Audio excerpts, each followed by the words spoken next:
abuses of all kinds. We try to look at it and provide possible solutions to it, including social cultural discussions as well. And today it's not going to be an exception because we've been talking about the issue that has really been hitting hard, particularly in our state here or your state. We've witnessed many things that has happened in terms of drug abuse, drug trafficking. It is becoming alarming. And it's not just about weed we're talking about. We're talking about tramadol. We're talking about codeine. We're talking about Rofenol. We're talking about methamphetamine. And the newly deadly player that a lot of persons are not concentrating about is called loud. Loud is a synthetic high-potency cannabis. A lot of persons don't know what it does in the body. And on the 12th of April, 2025, the National Drug Law Enforcement Agency destroyed over 1.6 million kilograms of illicit drugs, marking the largest single seizure and destruction in the agency's history. Now, it means that in our history, we are experiencing one of the largest and the biggest drug business in our country, Nigeria. It has never happened in the history, but right now we are hitting it hard. What are the causes of this? Why the rise of it suddenly? Why are people so interested in trafficking drugs? Why are they interested in abusing it? All of these and more we're going to be discussing about, because according to the agency, over 10,444 kilograms of illicit drugs were seized in Oyo State in 2024 alone. Yet, more than 10,000 kilograms. Yes, more than 10,000. And that's not fiction. It's the frightening reality. And that's not all.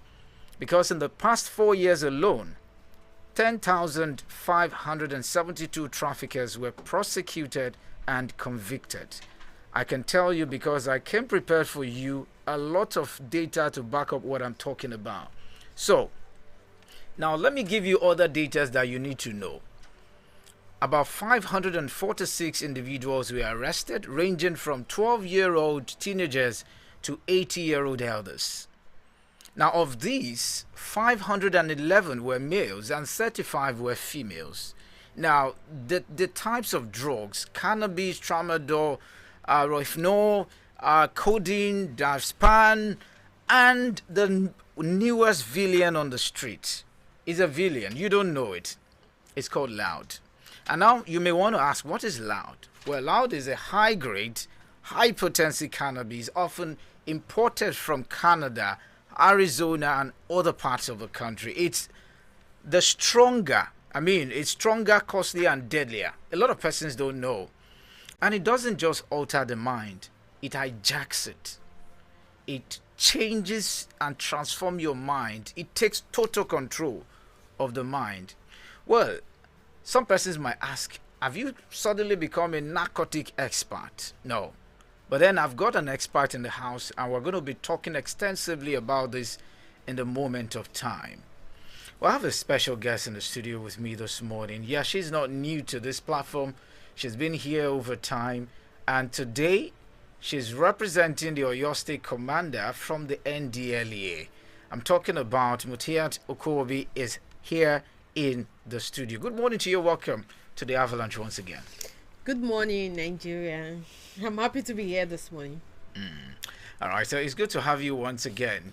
Thank you In the studio. Yes, I want to ask, because a lot of persons might be hearing it from your mouth. Probably, I've been quoting data, but then they know I must do my research before I come on the show. Now, what specific trends or data has the NDLEA observed that prompted this concern over the rising intake of loud and cannabis in Oyo State? Thank you very much. In fact, you should be one of our officer in the command. Your data is actually right. You're correct.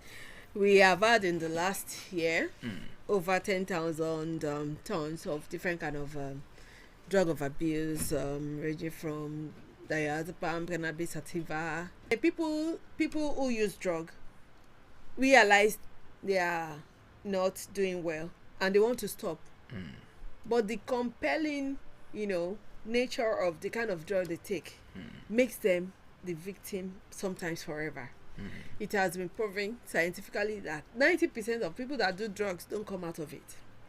You only manage them, the situation of their drug use. That does not mean that, rehabilitation counseling don't work, but you keep managing for them to, really to keep up, recover fully. If there is, something like that, treatment works, right? But they need constant, to be constantly on the lookout for them so that they will not relapse or go back to the drug. Then we find out that, the drug itself, that difficult for it to be, tamed or clamped down because of the people going into the sales of that drug. They are just becoming, they don't care, at the detriment of people that take it. And for those that are already in it, they want something else. By the time you take a kind of, there's something we call body tolerance in drug abuse. By the time you take a kind of drug now, and it takes you to one level, and then you want to move. You want to even maintain the level that it took you to yesterday. You need to top up. So if what you were taking before is not even giving you that vibes, you will need to, renew, either go to another level, another kind of drug, or you top it up with more dosage. You understand? You more dosage of the kind of drug that you are taking. So because of that, there will be more, increase in the intake of drug use. Yes. And body, by the time body call for anything, you will want to give it all it takes, to satisfy that urge at that time. So that is why especially when this invention of this loud thing came in, you can see that we have it in different variation. We have the Canadian loud, we have the Arizona. Scottish loud, we have the Arizona and the likes like that. This is to let you know that it's not, and the loud is derivative of cannabis sativa. That's the base with it's a synthetic cannabis sativa mixed with some other kind of yes, right. or drug to make it more potent than the cannabis itself. Right. So it's to let you know that they don't want to stay at the level of the so they want to move level. They want to move up to another level. Yes. Meanwhile, and continue the intake of drug use. Okay, let's look at it. I would like you to shed light on the factors contributing to the growing popularity. A lot of persons are talking right now about loud, and I wouldn't want to give it cheap publicity rather. A lot of persons, from my experience a little, have done some programs that has to do with this, and when you look at it, the more you talk about it, the more people wants to try. They wants to give it a try and say, okay, let me give it a shot. People are talking about it. I think my body can carry it. Now, what are the factors contributing to the growing popularity among youth, especially in your state? Yes, drug problem is a global problem. Exactly. Especially, you need to step it down to our environment. Mr. A takes, and he get away, not even get away at the, at that time moment. Mr. B might be unlucky that it's the first try and the person may be hooked because our brain is not the same. It's not the same thing that I can take. You understand? But especially because of curiosity, peer pressure, you are just Johnson. Others are moving on. You are just there, and you think you are Gen Z. You are on this. You are not on the same page. Peer pressure, makes some people give in to it. Then another reason why there is increase in that loud is because of the promotion from the traffickers. They can do anything to make sure that even the ones that have not tried it before try it. They make it easier, accessible for people. Okay. All right. Let's also look at this other part of it. The measures that needs to be taken. I know that the NDLEA is doing a possible best to track down every joint, every place, and even to bring down all the you call them the big guys who are deeply into it, trying to bring them down. But then what measures is the NDLEA currently taking to curb the distribution and consumption of these substances, particularly in high-risk places? We know there are some high-risk places, places that are like the ghettos, I mean, easily accessible in such places. I mean, when you get to even some places that are even more accessible right now, in some estates, eyes are often on the ghettos. Those, in fact, from some of the evidences I've gotten in the estates, it is even more in those estates because they can afford it better than others who are in the ghettos. So what are the measures that NDLA is taking? Thank you very much. Number one measure that is very, very effective is sensitization. Sensitization in the sense that, there are some people that out of ignorance, which is not an excuse anyway, in law and in the consequence, will go into drug abuse. Sensitization that for those that are already there, so that they can, keep off. Sensitization for those that are already damaged, so that they can get out of the problems and still become something and be useful to the society. Sensitization to the family, to the community as a whole, to the whole, to the community as a whole, so that for us that don't care about what happens to our next neighbor, that can still affect us later as per drug, related problems. We need to be informed so that the information will not be mush. The problem is, of course, glaring when it comes to drug abuse. These consequences, and we don't have to overflog that.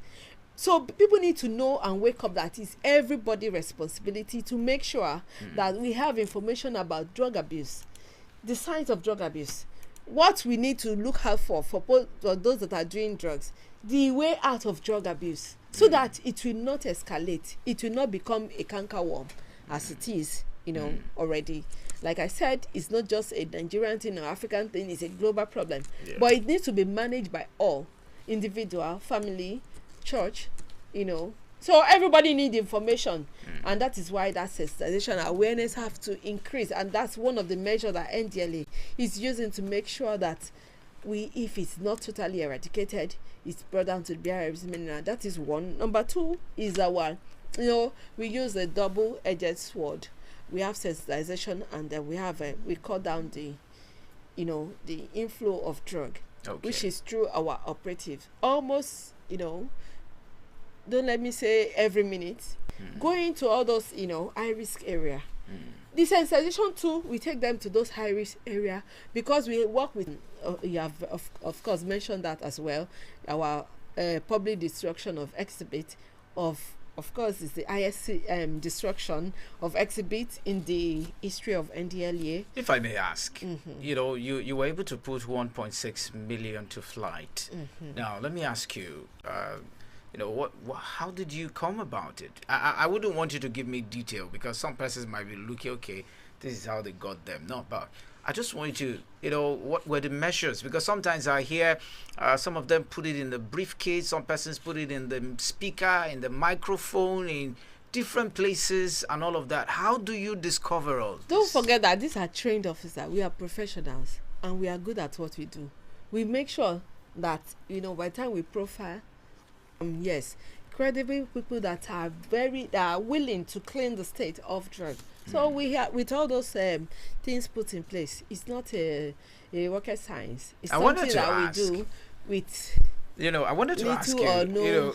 I wanted to ask you this because from my little findings and from my from some of the studies that I've done and some of the programs that I've run, I have been able to see that alcohol causes more damage even in the body. The use of the Indians have actually protested not for us to use Indian hemp anymore, so they call it just hemp. So now if you want to talk about the hemp, you want to talk about the weed and all of that, some of these are not, I mean, when you take weed, is it something that do you arrest people for taking weed? Marijuana. Yeah, do you? When I mentioned those exhibits that we because I see many persons on the cannabis street. sativa. I see is many persons even on the number street. one, That's which what I'm is the asking. most common drug of abuse in the whole world. Yes, but It but is do a you, problem in Nigeria. do you arrest them? It is a big offense when you find in your possession cannabis sativa. Because I can tell you places that I've seen people Yes. do, even in the broad daylight. Yeah, if you see people smoke. Like No, I'm talking said, about of course, I know when I yes, lived in the if you have ghetto, so I know. information, that is why information is very key. If you have information, we are not spirits, we can't be everywhere. That does not mean that we don't do our job. We still go but if you still have some places that you know that we have not visited, yes, bring it on. We will be there with the sludge joint. We make sure that we bring the person to book. That is what we do. Okay. That is how we got those arrests. I mean, those figures that you were talking about, 1.6 million. If not for information and the work, professionalism, we wouldn't have those things that would be on the street. That means we have more people abusing drugs. Despite that kind of seizure, we still have some people doing it. Yeah. But what people don't realize is that what we see from circulation is not a child's play compared to what you see people smoke. By the time you go to a joint, you see like maybe 1 kg or 500 grams, for instance. You will see if it's distributed over maybe 100 people will take the small quantity. But by the time we seize that kind of large seizure, you will know that what we have removed is even far in the percentage more than what you see on the street. But that does not mean we stop on our own. That is part of the collaboration we are seeking, everybody in the state. So definitely we try our best to reach out to all when it comes to waging war against drug abuse. All right, so let me open the phone lines. I've been talking with Mutia Tokobi. She's ably representing the Oyo State Commander, NDLA, this morning. So studio lines officially open. You want to ask any question, don't forget we're discussing about the rising cases of drug abuse, and you will look at it, and one of the things we're looking at is the menace of drug trafficking and abuse in Nigeria. A case study of your state, because I'm particular about the state where I live at the moment, and that is where our constituency, that's what we need to clean sweep. You want to ask any question or you want to contribute to the discussion this morning, you can call into the live studio 0705 500 1033, 0705 500 500 1033, or 0905 444 1033. Call any of those lines and we'll be ready to take your call. Or you want to, streaming live on Facebook. You can go and drop your comment on I-FLIER 103.3 FM Live. I-FLIER 103.3 FM Live. Go on Facebook, drop your comment. We'll be ready to take your comment on Facebook as well. So you can do well to call us, or you can even drop your comment on Facebook. Yeah, let's talk about this. We've looked at the issue of how to curb. We've looked at the datas. We've looked at other things, the collaborations that have been done. But then what support or resources does the NDLA need from the state government or the public to effectively combat this growing drug abuse issue? Yeah. I will first of all thank the government for their unflinching support given to the agency from time to time. But we cannot have it all. Like Oliver Twists, of course. You need more. We always need more, because the problem is not something that, that could be swept off just like that. Every day, there's a growing need for more support, logistics, for more funds. They are trying their best to make sure that we are on track. We are doing well, but they can still do, more for us to, get more results. Funding, logistics, and the stuff like that. You understand? And for the public, we need information. Okay. we need information like oxygen for her to breathe in. Is there a toll-free line? Yes, I'm coming to that. We do have a toll-free line that will get to anywhere in the state once you call on the line, which I'm going to give before the end of this program. But that information, for those that could not access that line, you can always walk into our office. We are at Onireke. I guess this is not an advert, but it's very important. We talk about it. You can walk to our office at Onireke NDLA for information. You can just call it. I have often seen videos of people, some persons will just stand there for hours and, you just get to see that reaction. Some persons will just lean, and when they lean like that, they are just like that. And some persons will just stay this way, and that is all. And at the end of the day, you see some persons some of them strip themselves naked. Some persons wants to jump from a story building. Some persons wants to just swim through the gutters. Some persons just want to give some very funny reaction to some of these things. Now I need you to just talk about this once again. Some persons, they think, okay, I'll just take it, and once my head carry on, so I could do it. So tell them the consequences. Thank you very much. Consequence of drug abuse does not only stay with the person taking the drug itself, but we start with the ones taking it.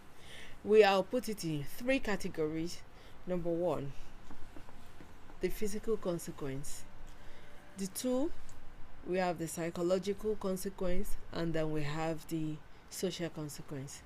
For the physical consequence, of course, the person that initiated the drug is always, at the receiving end. Loss of damage of physical appearance, damage of organs, maybe the lungs, kidney, depending on the kind of drug the person is taking, liver problems, all those and stuff. These are serious issues That people damn the consequence. We have mentioned earlier why people do drugs: curiosity, peer pressure, whatever reason. You can only escape why did you do it. You cannot escape the consequence. Most of the time you don't go scot-free, except probably you are lucky you stop at the initial stage, because there are stages of drug abuse too. We have the experimental stage. If you are lucky you stop at that stage, probably you may not really suffer so many loss elsewise, but the physical consequence is there. But if you continue, you move on to the occasional user, it may become problems. And I said earlier that we are not wired the same way. Some persons will take drug and they can still carry on with their function. At the long run, they will still suffer their own loss. But some persons, once they start, it's a problem for them. All they take is I've not mentioned that we have a what is not real, you'll be imagining that it is real. You'll be fighting people's spirit that you're not seeing. You're always holding cutlass, thinking that some people are always after you. Meanwhile, there's nobody around you, chasing after you.